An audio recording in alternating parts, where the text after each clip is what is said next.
Hello, everyone, and welcome to our webinar today.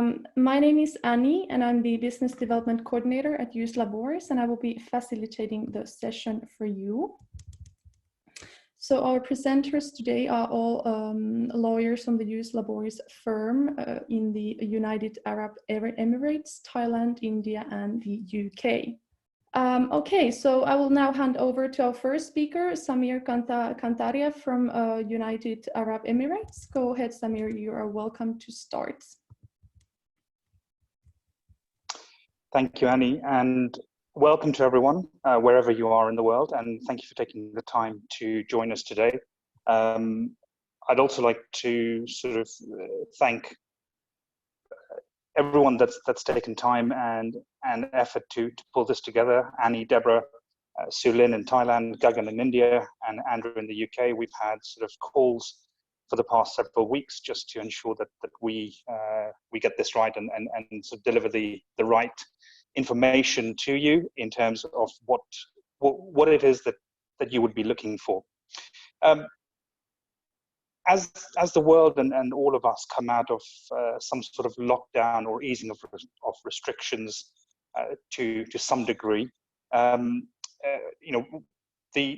purpose of today's session is to look at what are the current travel restrictions in place, and how do they affect business travel and how that will impact you as an employer. And then look at how business visas are being impacted, along with visas, and what's the current status? What are each of the countries doing in relation to visa renewals, visa applications, etc. And then looking, I suppose, into the crystal ball and looking at the future of immigration policy across the 4 countries that I've mentioned already. And see whether you should expect some change in the future, or are things going to remain as they are. So without further ado, I will jump into the UAE piece and take you through that. So at the moment, in the UAE, flights are banned and there are no international flights allowed into the country. The only flights that are operational are Emirates and Etihad flights to select destinations. And initially, what the UAE did was to have what they called repatriation flights, and these were flights to basically get individuals, be it business people that were stuck in the UAE when the lockdown came in, and or individuals that were on holiday, and to repatriate them back to their home countries. That's now slightly expanded. However, there still remains restrictions in terms of which flights can actually come into the UAE. The airports, as of the 4th of June, just a few days ago, have fully reopened, and Emirates and Etihad are now operating flights, but for transit passengers only. As you will all know, the UAE prides itself as being a hub for international travel. So they will allow passengers to, for example, out of the UK, to use an Emirates flight or an Etihad flight, so they can connect on to Australia or New Zealand, where there are certain flights ongoing. So it does become, the availability of those flights isn't there, but it's only for transit passengers only.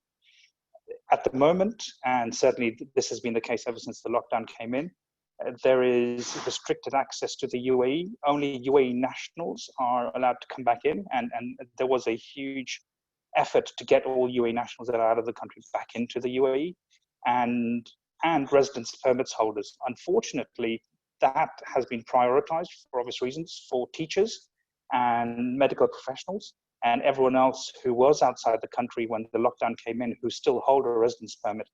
A number of them are still outside, and they need to get an approval to re-enter. They cannot board a flight without having that re-entry approval. The authorities have also introduced a waiver of penalties for overstay, so individuals that potentially could not repatriate to their home countries, for example, India, where there is a lockdown and you cannot fly there at the moment. The individuals who are stuck here as a result of that, there has been a waiver of penalties for their overstay until the 31st of December. So with that, I will pass on to Sulin in Thailand, who will go through what the situation is there. Thank you, Samir. I think for Thailand, we are slightly different from some of the other jurisdictions in the webinar today. We kind of got hit first and earlier. And so far, we've managed to control the rate of infection, and we've managed to reduce the level of infection fairly effectively. So from a domestic perspective, we are open. Most people are carrying on with their lives as normal, but we are very strict with our borders. The borders are closed effectively. There's a flight suspension, so there are incoming flights in general are banned until the 30th of June. There are, of course, exceptions. You know, if you have, in particular, I think repatriation flights are an exception, and then cargo flights and humanitarian aid and state and military aircraft are permitted to land in Thailand. So at the moment, it's really only facilitating Thai nationals from entering Thailand and returning to Thailand. Maybe about 6 weeks ago, even that was not encouraged, but that's changed, and there are a large number of flights coming into Thailand with Thais who were originally stuck abroad. Generally now the government has eased permission to enter Thailand for Thai nationals, but it's very strictly only in relation to people who hold work permits and people with specific permission to work, you know, to work in government agencies. And even for these people, you'll see on the slide that there are 3 requirements. They would have had to obtain a certificate of entry. So they need to go to the Thai embassy in the country where they are, apply for a certificate of entry into Thailand. And in that, you have to agree to be quarantined, which I'll speak about in a bit. You also need to have a fit to fly certificate, which is issued no more than 72 hours before traveling. So that's fairly onerous as well. And evidence of health insurance with a minimum medical coverage of $100,000 US. Applications are not, I mean, even if you hold these 3 documents, it doesn't automatically mean that you will be able to enter Thailand at the moment. And because there are, you know, limitation on the number of flights allowed to come into Thailand. So that's another aspect that would need to be considered. So from these requirements, you can see that it's actually quite difficult at the moment to come into Thailand. Upon entry into Thailand, you are required to either self-quarantine at a state quarantine area, which is determined by the government for 14 days. If you live in Bangkok, for example, the government has designated certain hotels where you have to stay. If you live outside of Bangkok, you will actually be transported by government vehicles to the state quarantine area outside Bangkok. I should also mention that from the domestic perspective, there is a state of emergency which has been extended now to the 30th of June, and also a curfew, which originally started when it was first imposed. It was from 10 p.m. to 5 a.m. the following day. So now the hours are being shortened, and we're now prohibited from leaving our homes from between 11 to 3 the following day. So that is a summary of the travel restrictions in place at the moment in Thailand. There also are discussions on whether airports will open in July. That's still being discussed by the government, and I think a decision is going to be made potentially on Friday.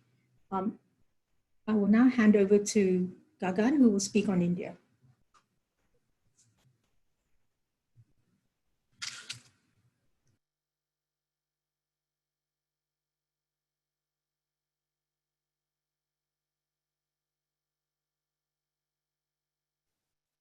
Gagan, I think you. Sorry. I think no, I've unmuted. Sorry. So similar to UAE and Thailand, India, you know, closed its ports somewhere in mid of March 2020, and the focus countries initially were all EU member countries, UK, you know, and Afghanistan, Malaysia.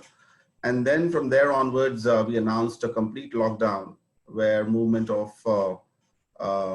all residents in India, they were restricted. Now, with these travel restrictions, with all ports closed, many people got stranded in India, mostly foreign nationals and expatriates. And to facilitate their stay and visa periods, the Indian government issued a notification wherein their visas were extended on gratis basis. And but other than that, there is no further assistance given to the foreign nationals who are currently in India. The focus of the Indian government is to facilitate bringing into India foreign Indian nationals who are stranded outside. There is currently no news on when the normal commercial flights will start. As just mentioned by Soilin, it could be somewhere in mid of July. This is what the unofficial information which we are getting through news channels, but there is no official communication. But in any case, India is now, opening up. With the June 1st, we have lifted our lockdown. People are moving into offices now, and we expect more business from foreign countries.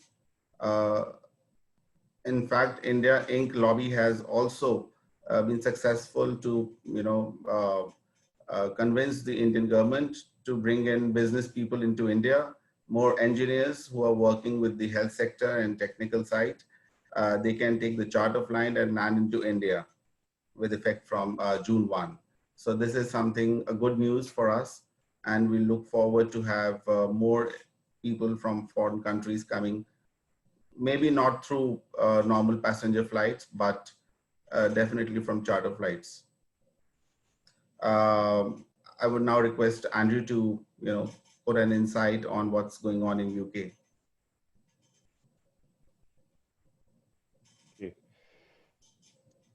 So the UK, probably differently to everyone else on this talk,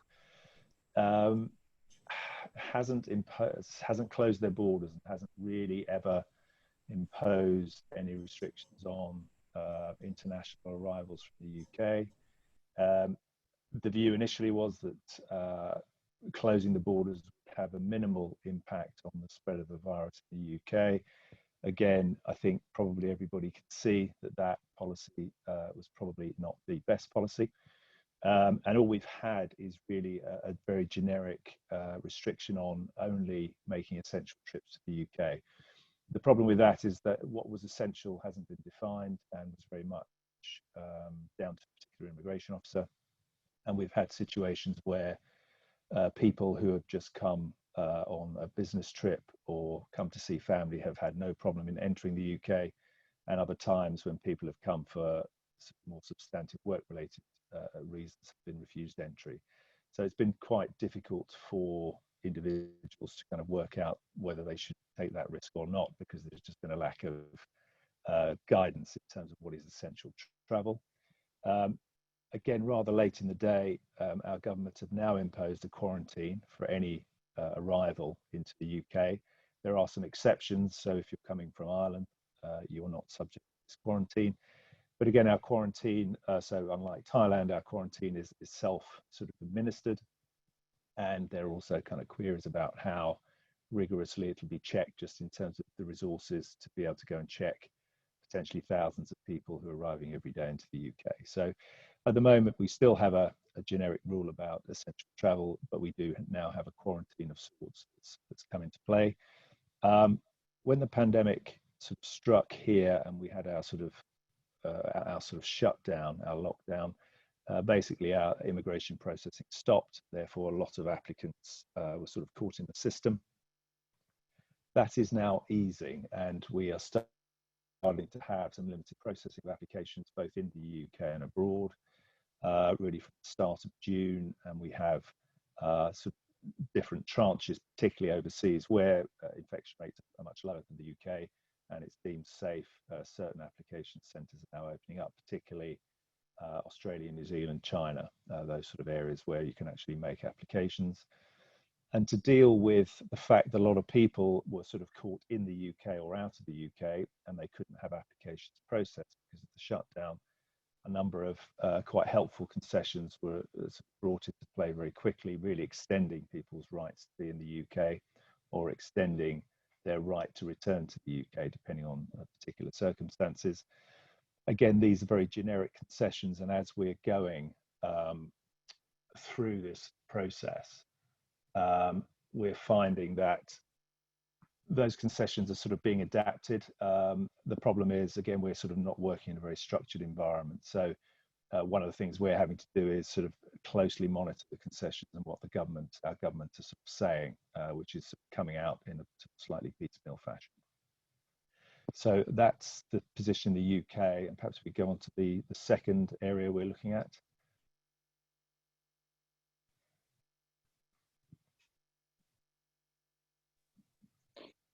Thank you, Andrew. And we'll now look at what the current impact on visas, on employees, and what the current market status is in each of these countries in relation to employment contracts and visas. And I will start off with the UAE. And the UAE currently, there are renewals. So because of a lockdown that was in effect here for a period of 6 weeks, all government services went online, and all the renewals of visas are being undertaken online. There are some delays, although where there are expired visas, they will automatically be renewed up to the 31st of December 2020, as long as the expiry happened after the 1st of March this year. So if there was an expiry prior to the 1st of March, you don't get the same exemption. So there are a number of situations where individuals, as I said, have expired visas, whether you're in the country or out of the country. There are a number of individuals who are outside the country who have expired visas now, and those visas will automatically be renewed until the 31st of December. The government have introduced, I suppose, legislation, certainly not as forceful as other countries, which essentially allow an employer to take certain measures, be it forced paid leave, unpaid leave, or salary reductions. Obviously, the latter two would need consent of the employees. And as a result of that, the general, I suppose, pulse in the market is that there've been anything from 20 to 40% salary reductions across the board in this market. There are obviously,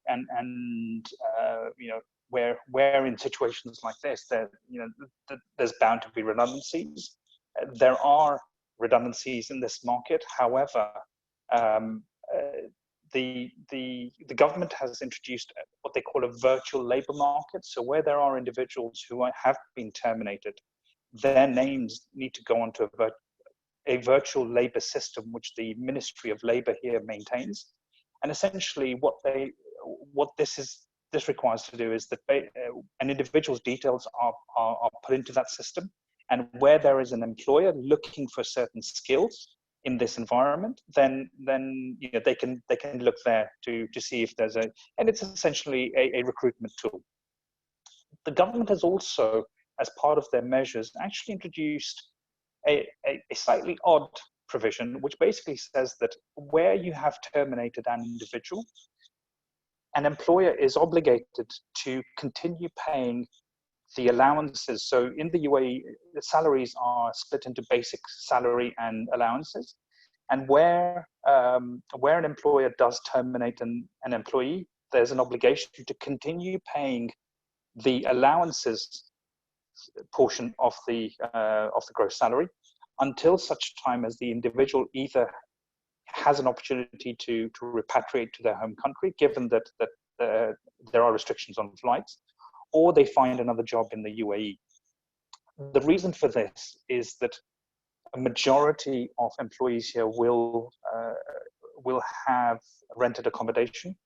And what the government did not want was to have individuals who could not repatriate to their home country, who are then essentially turfed out onto the streets by their landlords because they can't afford to pay their rent. So this was the measure introduced by the government to ensure that they didn't have another problem that on their hands, over and above what they're currently dealing with. I think also where the UAE is slightly unique as compared to the other jurisdictions is that 90% of the UAE population is expatriate, and with no permanent residency status, when you are made redundant, individuals have to either leave or find a new job. So the exodus out of the UAE is quite substantial at the moment. And for those of you that have the slides in front of you, for example, there are 200,000 Indian nationals that have registered with the Indian embassy and the consulate here in Dubai to seek repatriation. And India has actually initiated a repatriation scheme, which is essentially been undertaken by Air India, which will fly, and Air India and the Indian Navy, which will essentially repatriate Indian nationals back to their home country. That is slow, as you can appreciate. 200,000 Indian nationals just out of the UAE, and this is just the Gulf, is a sizable operation.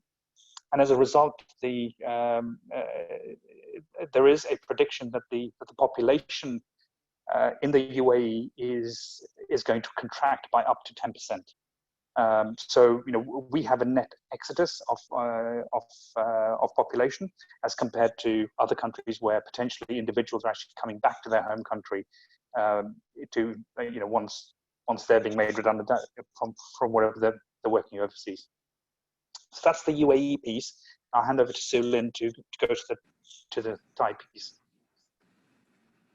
Okay, so from the Thai perspective, on the immigration side, I think the concerns were really surrounding foreigners who were stuck in Thailand at the time when the borders shut, and then who have visas that were potentially going to expire or have expired. So the government has put in place some measures to help with that. And so you can see the three categories there. The first one is, we understand at the moment, although we haven't got further guidelines from the government, people who hold permanent residency in Thailand are still normally required to apply for, on a yearly basis, re-entry permits for when they leave and come back into Thailand. And normally those re-entry permits are only valid for a year. So what the government's done is that they've extended the period beyond 1 year. There are no guidelines at the moment as to how long the extension is for. So that's kind of hanging as a regulation right now. For those foreign nationals who have all other types of visas, who have the right to stay temporarily in Thailand, their visas are automatically extended till the 31st of July. So when that, I think when 31st of July comes, or prior to the 31st of July, there will be further regulations as to what will need to be done by those people in terms of reporting or extension of visas. But I suspect that they would need to get their visas extended once the situation improves and the government gives the go-ahead to do so. The third category is Thailand has a large number of migrant workers from Myanmar and Laos mainly, and they normally hold a border pass. And so their period of stay has been extended until the border checkpoints are open. So there's no limit in terms of period on that. Moving on to the employment side, obviously there has been, as everywhere else, been a substantial impact on businesses in Thailand generally. And we have had to deal with quite a lot of inquiries regarding what could be done by employers and what options they have. So I've put a list here, of the most common questions we've been asked. The first one is, can you impose leave without pay? First thing I would say is that Thai employment law is very pro-employee.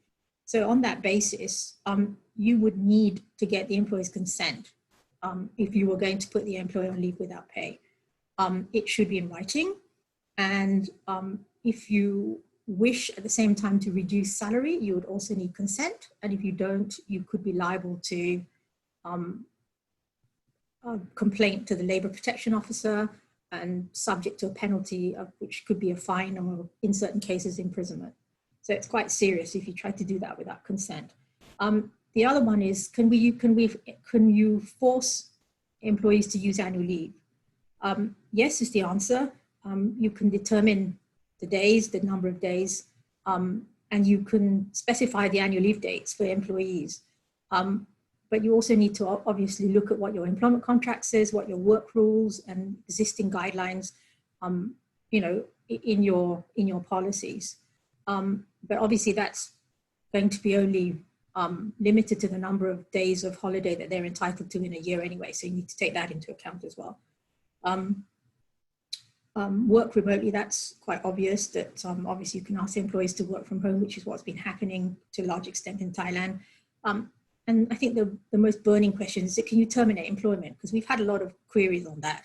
And, you know, a lot of clients have said, you know, look, we've been severely affected, you know, can we terminate employment because of the COVID crisis?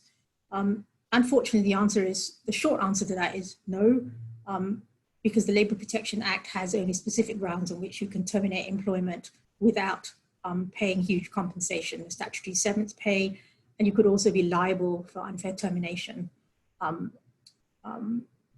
Unfair termination damages if the employee decides to take you to the labour court.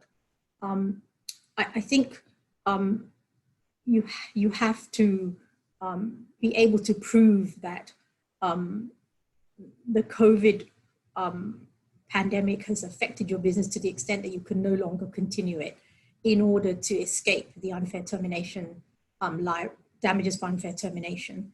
But in any event, termination in Thailand without cause, which this one would be, would also attract statutory severance pay, which ranges from 30 days salary to up to 400 days. So the compensation is fairly great. So I will hand over to Gagan on India. Yeah, hi.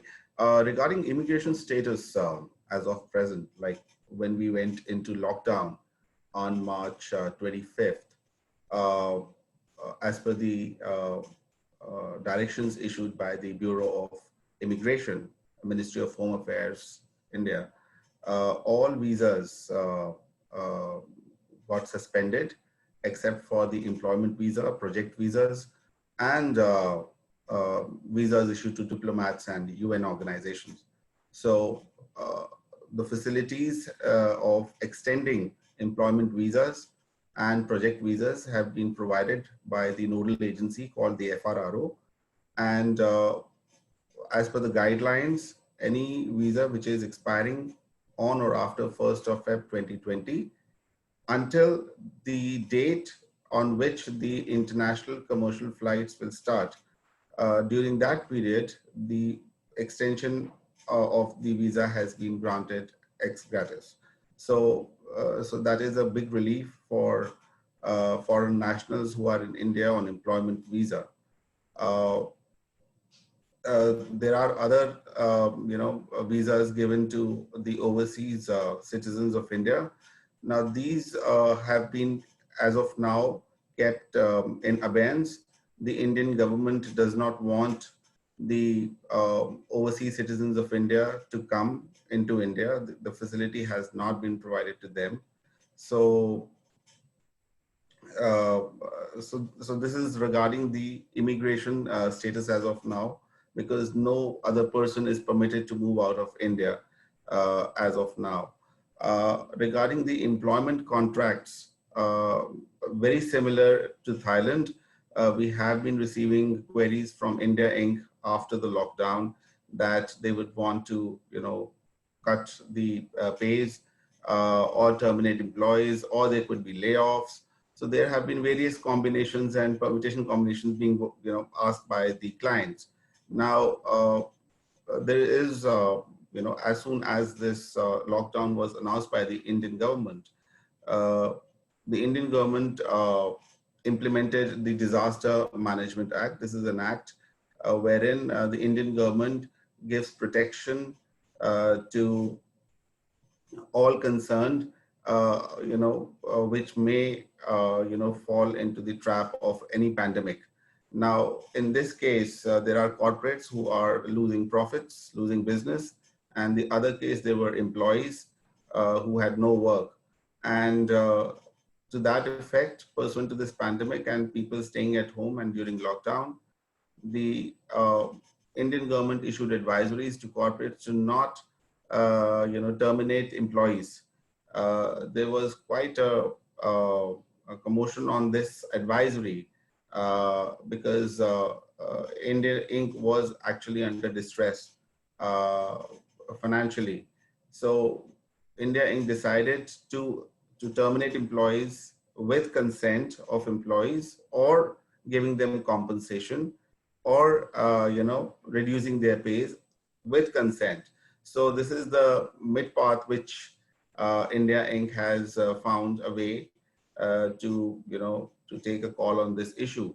The matter has also gone to the court, wherein the employees have actually resisted and said that India Inc. has no authority to terminate them pursuant to the advisory issued by the Indian government. But the courts in India has stayed those advisories issued by the Indian government, and now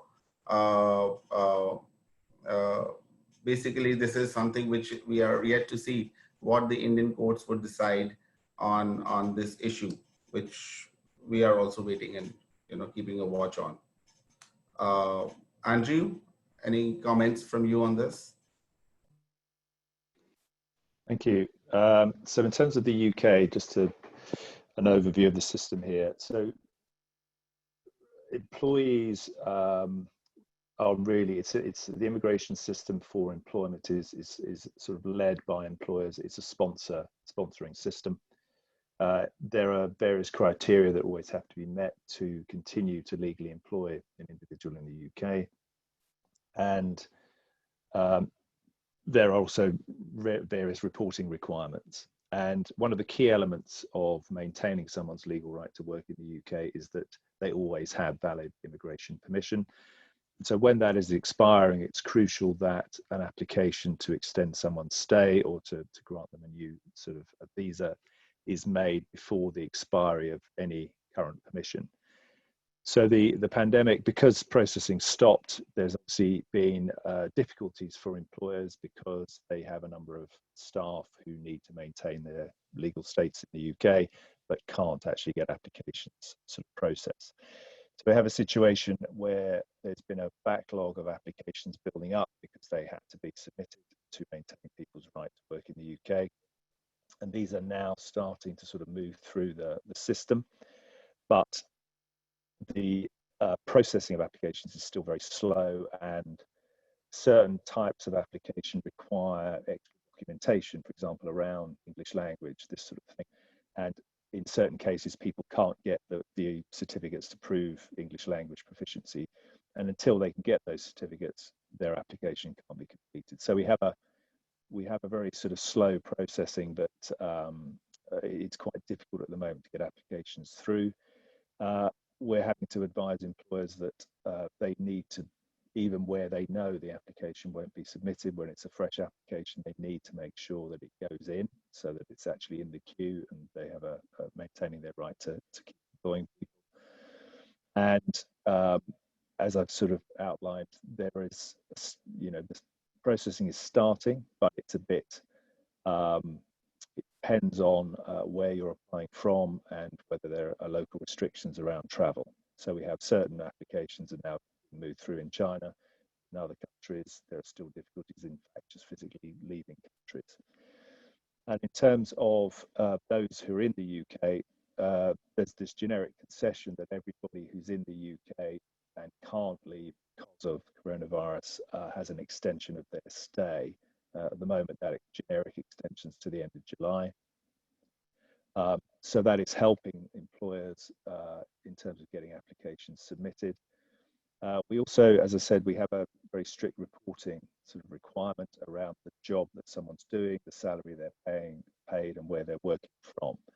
And again, because of the change of work pattern, because because people are working from home. Certain reports may need to be made about a change of work location. And the big sort of scheme here to protect jobs has been the furloughing scheme, where the government have taken on responsibility for paying a portion of an employee's salary. Again, there are requirements for an employer to report where they're putting staff on furlough that are sponsored work in the UK. And at the moment, drops of salary and drops of hours are permitted. That's a concession. And again, we just need to sort of advise employers that they need to be aware of when those concessions are going to brought to an end, because we now know that the furloughing scheme is going to be gradually phased out by the autumn. So we need to sort of keep an eye on when these concessions stop. So we could move on to the third question that we're going to look at today. Thank you, Andrew. And obviously, this is our crystal ball gazing time, where we each one of us will look at how we think the pandemic will affect future immigration policy in each of our respective jurisdictions. So I suppose if I kick off with the UAE first, then I can. So certainly from our perspective, and as I mentioned earlier, there is a negative impact on the population size. As I said, the population of the UAE is expected to go down by 10%, which equates to roughly about a million people.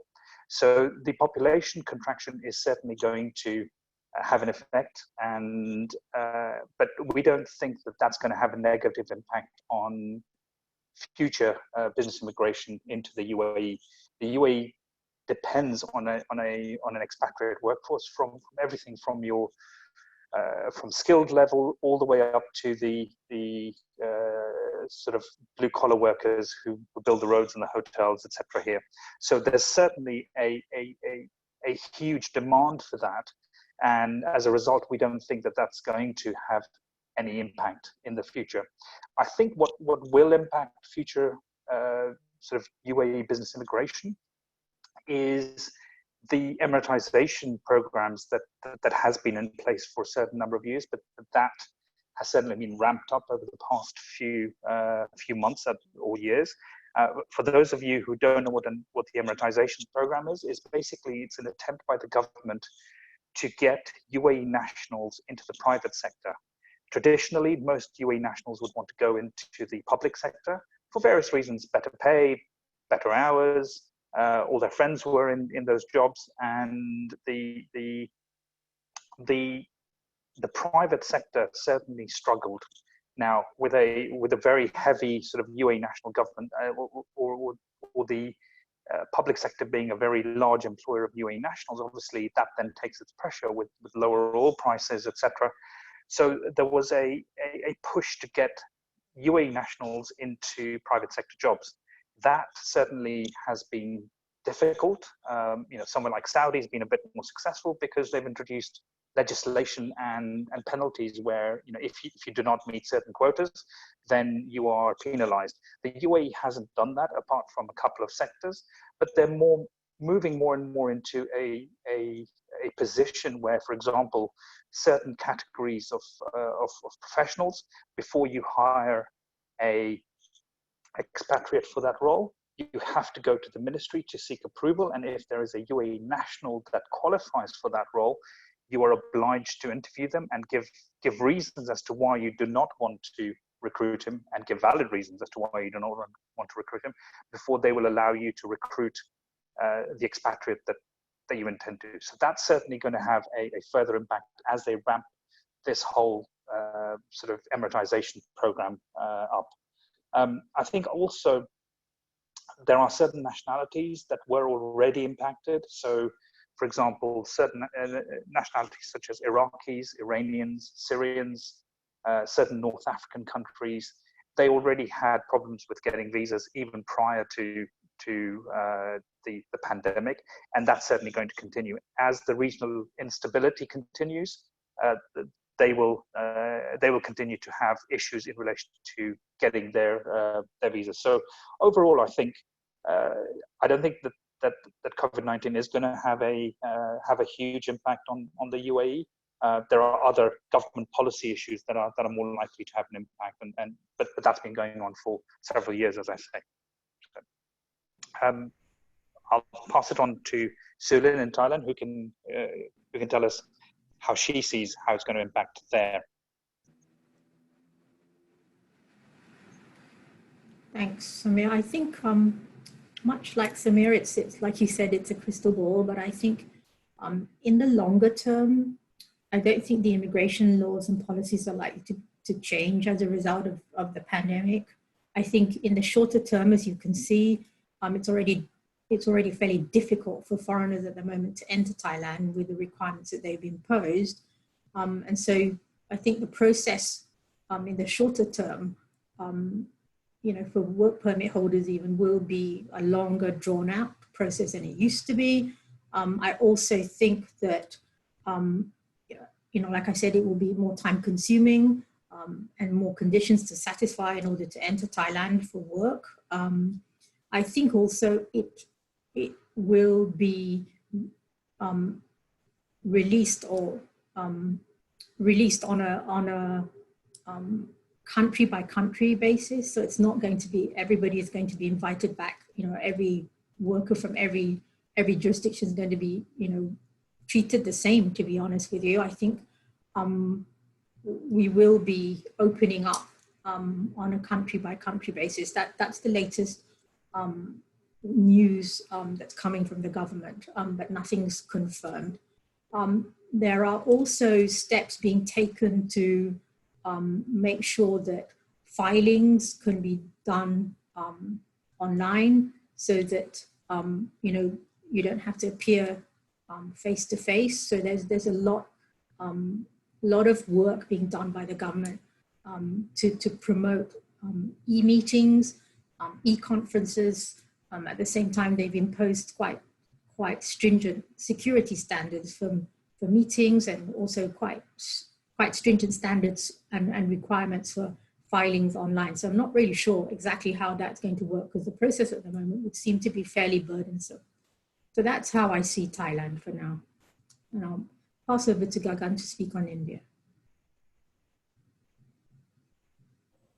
Thank you, Sulin. From the India perspective, post this COVID-19 scenario, what we see feelers from the Indian government is that they are making India Inc. ready to be self-reliant and make as much products and manufacturing sector. They want to strengthen the manufacturing sector. And when we see this June 1st notification, wherein Indian government is facilitating foreign businessmen into India, engineers, technical professionals, in all sectors, including the health sector, what I see is that it is possible that government may further relax their entry from the immigration perspective. This is one change which I see from a shorter term perspective, maybe in next 6 months or a year or so. Overall, I think the way India works, I think it will reciprocate to the way the other countries are, making their approach to immigration of Indian citizens into their country. So I think on these two aspects, we see that policies in immigration might see a slight change, and from the perspective of more relaxations to professionals. Andrew, your comments, please.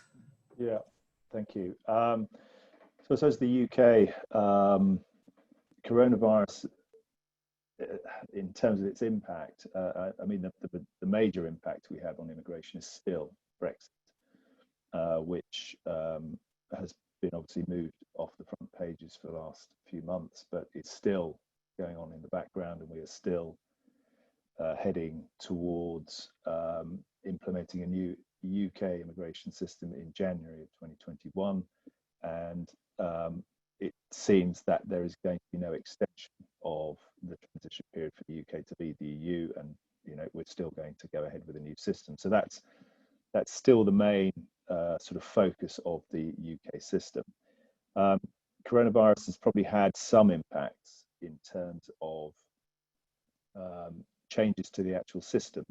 The Home Office have had to adapt to processing applications more electronically and to develop systems to allow for electronic reporting of for various compliance requirements and use of biometric information.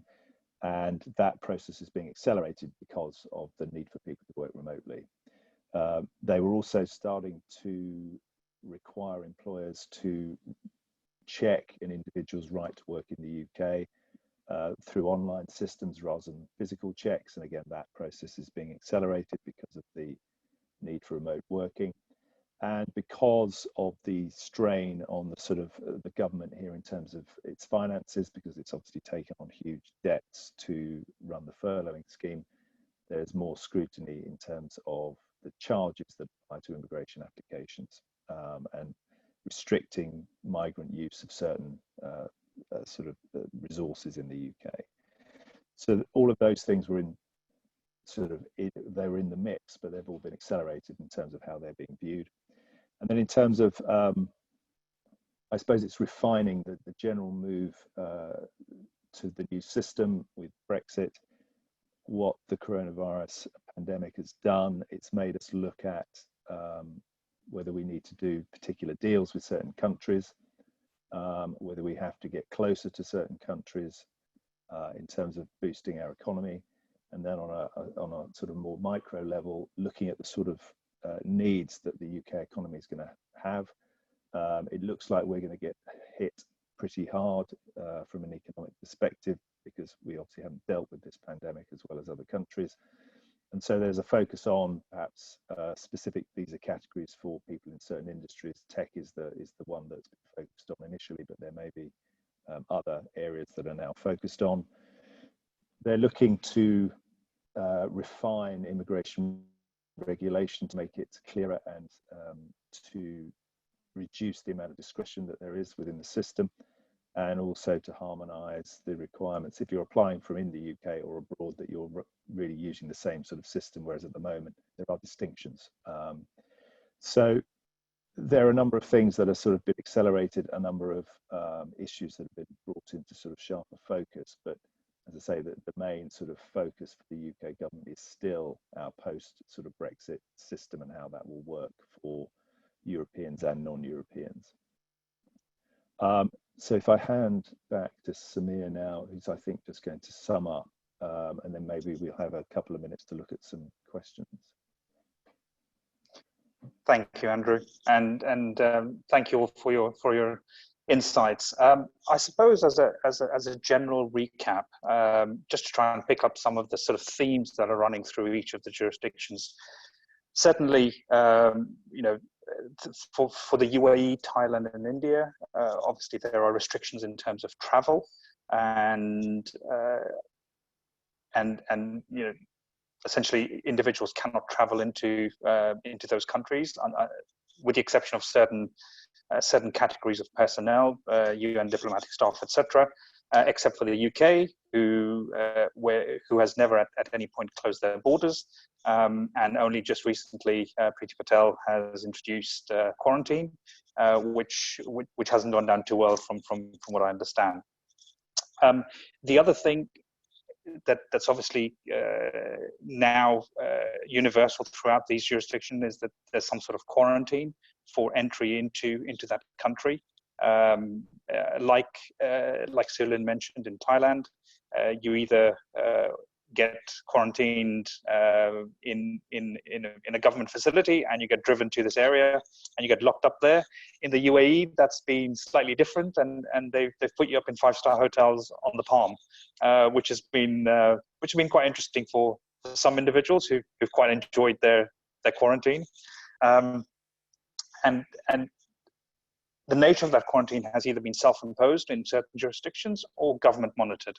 And and everything in between. The other thing I suppose that we can take away as well is that the expiry of visas, if there are individuals who have had their visas expiring during this period due to lockdowns, then the governments are certainly treating them with a degree of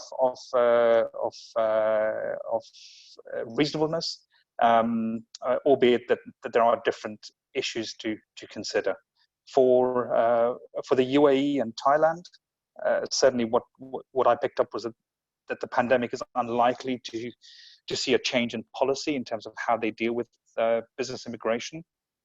However, with India, it's hard to tell at the moment because they still appear to be in a degree of lockdown. It remains to be seen what they do, but certainly Gagan expects that there will be some sort of tightening up of future policy in terms of how they allow foreign nationals in. In the UK, obviously, it's been a blessing and it depends on who you speak to. Certain individuals certainly see that the acceleration of the changes to the immigration-related criteria and how you harmonize all of those criteria is good. This has been a good opportunity to sort of accelerate all of those. It's potentially something that should have been done a long time ago. There was no incentive to do so. Now there is. So I suppose it remains to be seen. I suppose the takeaway that I can take from all of this is that there will be restrictions on business immigration travel, and they're going to continue certainly in the short term or medium term. I suppose it remains to be seen whether this is our new reality, and or as people keep on saying, whether this is going to be our new normal going forwards. So it remains to be seen. With that, I just want to thank everyone and pass it on to Andrew, who's going to be our moderator for the Q&A session. Okay, so we have a couple of questions. One, Samir, is for you. It's a specific question around paying allowances for redundant employees. So I don't know if you can you waive that obligation to pay allowances to redundant employees in the UAE? Just if you could deal with that. I mean, it might be something you need to pick up separately, but. Sure. So the short answer is no. And essentially what individuals have or employers have done is rather than terminate employees, they've put them on unpaid leave so that they don't have to pay that obligation. That's one way of doing it. But certainly if you have terminated an individual, then the authorities will expect you to, and there's an obligation now to continue paying those allowances until, as I said, they can either leave the country, they find a new job, or the regulations that have been introduced are lifted. Okay, great.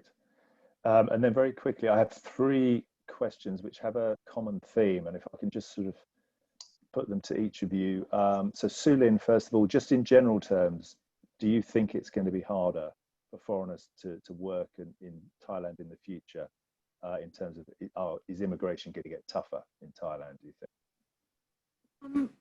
Thanks, Andrew. I don't think so. I think in the shorter term, it'll just be more tedious in terms of process. We do rely on, maybe not as much as in the UAE, but we do rely on a substantial number of foreign workers in Thailand. So I don't think it's going to change substantially, but I do think in the short term, the process is going to take a lot longer, and work permits are probably not going to be issued quite so quickly. I think you need to take that into account. Thank you. Sure. Thank you. And then on a similar theme, so Samir, the policy in the UAE of sort of putting citizens into private sector roles, do you think that's going to actually make it, again, more difficult to get non-UAE nationals into roles through the immigration system? Sure. So as I already said, it is already sort of getting tougher. For example, just last week in Kuwait, they've now decided that no more than 30% of their workforce should be expatriate. Currently, they're around about 70%. So the idea now is that they want to try and reduce their reliance on expatriate workforces. Oman also last week for the past 2 years have had restrictions on foreign nationals being able to take up certain roles, and they've been banned. That's only just been lifted. So all of these, certainly within this, it's a regional push in terms of getting locals into roles here. So from a UAE perspective, I think that's just going to get tighter and tighter. But at the same time, you've got to remember, as the UAE continues to grow, there are a limited number of individuals as it is, and being 10% of the population, so being around about 1 million individuals, there are only so many jobs that they can do in terms of, that there just aren't enough of them to go around. So whilst on one hand, there may be a push to do that, there has to be a reality check at the other end in terms of how practical is it to be able to do that. Great, thank you. And then lastly, Gagan, can I, again, it's a similar question, but very specific to India, just in terms of the Indian government potentially relaxing its policy, immigration policy, to help facilitate the move of manufacturing units from China to India. Your kind of views on whether you think that will happen? From a practical perspective, Indian government bureaucracy is very slow. They do not, change their policies very easily. But I think with this move of June 1 notification, I think Indian Ink lobby is playing a very big role in pushing Indian government to give relaxations, because we are having growing cases of corona positive cases. They're shooting up, and somebody is guessing by mid of August we will have issues relating to hospitalization. There will be dearth of beds. So I think what we need in infrastructure and more professionals to to handle the situation. And from that viewpoint, one, there will be more relaxations from the immigration perspective. And yes, there is a policy wherein Indian government is hopeful that some business manufacturing units will be shifted to India, which means imported machinery, which obviously will be for installation, for repairs or maintenance, or for looking after. There will be foreign nationals, expats, or professionals who would be required. So I am hoping that India Inc. will really push hard to the Indian government to relax its immigration policies, at least on these aspects. Great, thank you. So I think they're all the questions we have. I think our contact emails were at the beginning of the presentation. So again, if questions occur to people, I think we're happy to deal with those. But I'll hand back to Annie. Yes, thank you, Andrew. So that was the presentation part of today's webinar, and I will now just quickly go through some points on the housekeeping side to wrap up today's session. So like Andrew said, for any queries you might have, you can contact the presenters by email, and their contact details were on the second slide of the deck, which will be available on our website along with the recording right after the webinar. For any other questions that might concern a different jurisdiction that was not covered today, you can go to our website on the people page to find the right contact, the person to contact. Then for some more information on the coronavirus, I recommend that you visit our coronavirus page on our website. From there, you can download this coronavirus guide we have for international employers and find information from 58 countries. And finally, I would also like thank everybody for joining, and thanks also for our presenters today for their insights. And with that, this webinar will then be ending. Thank you all.